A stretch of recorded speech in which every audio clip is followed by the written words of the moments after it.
ایک مرتبہ کا ذکر ہے کہ ایک ملاح تھا، دریا کے کنارے اس کا خوبصورت سا مکان تھا۔ اس کے پاس ایک نہایت ذہین طوطا تھا۔ وہ نہ صرف خوبصورت تھا بلکہ لوگوں کو ان کی پریشانیوں کا حل بھی بتاتا تھا۔ اس کی شہرت دور دور تک پھیل گئی تھی۔ ایک دن ملاح مچھلیاں پکڑ رہا تھا کہ اچانک اس کے جال میں ایک نہایت خوبصورت سنہری مچھلی آ گئی۔ جب ملاح اسے کاٹنے لگا تو اچانک مچھلی بولنے لگی، مجھے چھوڑ دو، مجھے چھوڑ دو۔ یوں عام انسان کی طرح مچھلی کو بولتے دیکھ کر ملاح بھی حیران رہ گیا۔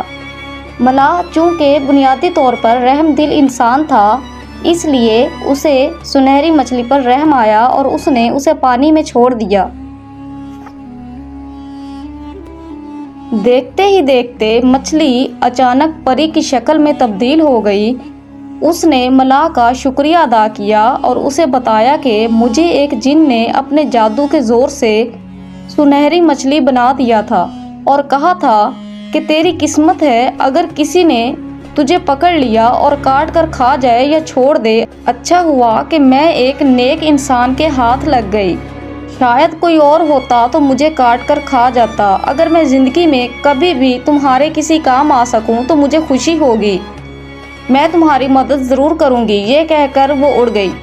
ایک دن اسی ملک کا بادشاہ شکار پر نکلا۔ وہ سارا دن شکار کی تلاش میں رہا اور جنگل میں گزرتا ہوا ملاح کے گھر کے قریب آن پہنچا۔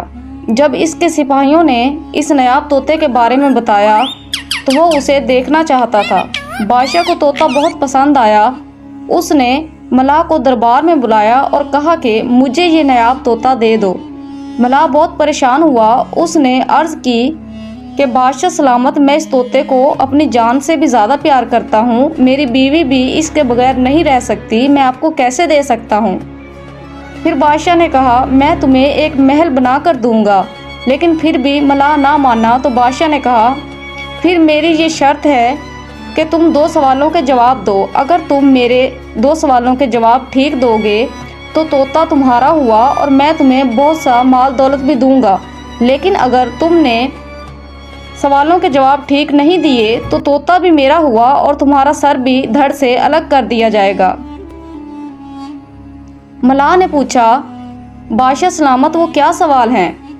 بادشاہ نے کہا میرا پہلا سوال یہ ہے کہ وہ کون سی چیز ہے جو ایک دوسرے کے پیچھے لگی ہوئی ہے۔ میرا دوسرا سوال یہ ہے کہ وہ کون سی چیز ہے جو پہلے 4 پھر 2 اور پھر 3 ہو جاتی ہے۔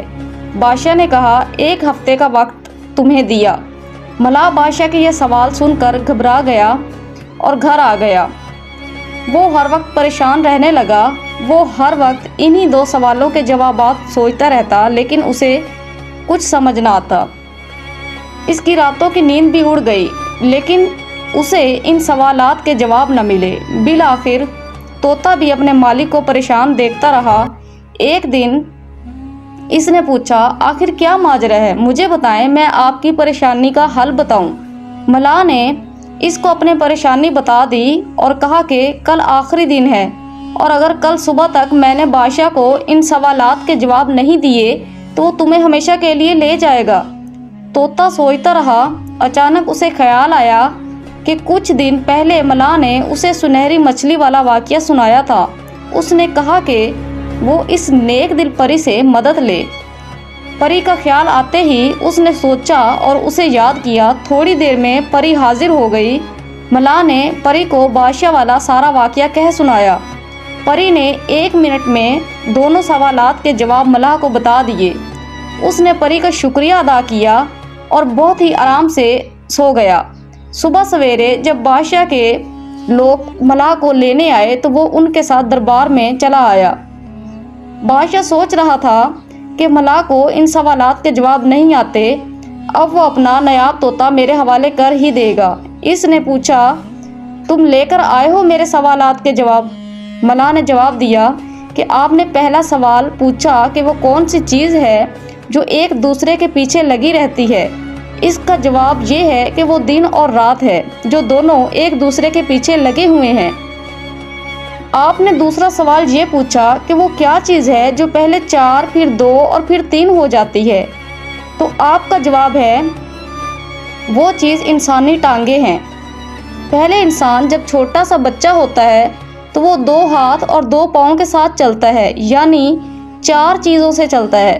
پھر جب بڑا ہوتا ہے تو وہ ٹانگوں سے چلتا ہے، اور جب بوڑھا ہو جاتا ہے تو 2 ٹانگوں اور 1 بیساکھی یعنی 3 چیزوں سے چلتا ہے۔ بادشاہ ملاح کا یہ جواب سن کر حیران رہ گیا۔ اس نے پوچھا کہ تمہیں ان سوالوں کے جواب کس نے بتائے؟ تو اس نے نیک دل پری کا واقعہ سنا دیا۔ چنانچہ بادشاہ نے طوطے کو حاصل کرنے کا فیصلہ ترک کر دیا اور ملاح کو بہت سی مال و دولت سے اپنے محل سے رخصت کیا۔